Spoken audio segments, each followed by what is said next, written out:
लाडक्या बहिणीबाबत तुम्ही जे वक्तव्य केलं काल, त्याचा नेमका अर्थ काय? सदस्य करून घ्यावा, काय अर्थ? नाही, आमच्या ज्या लाडक्या बहिणीची योजना आहे, काही लोकांनी प्रश्नचिन्ह उपस्थित केलं आहे की आमच्या लाडक्या बहिणीची योजना बंद होणार.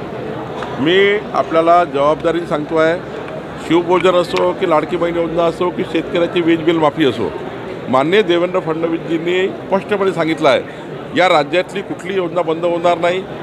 हां, एक गोष्ट खरी आहे की व्याख्येत बसत नसणाऱ्या काही योजनेमध्ये काही लोकांनी हौदोस घालून त्या योजनेचा गैरफायदा घेतला आहे. त्याबद्दलची तपासणी सुरू आहे.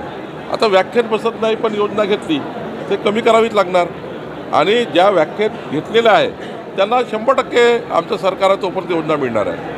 म्हणजे नियमात असलेल्या प्रत्येक योजनेला आम्ही समोर जाणार आहे. कुठलाही पैसा सरकारकडे कमी नाही आहे, त्या योजनेचा पैसा सरकारकडे आहे.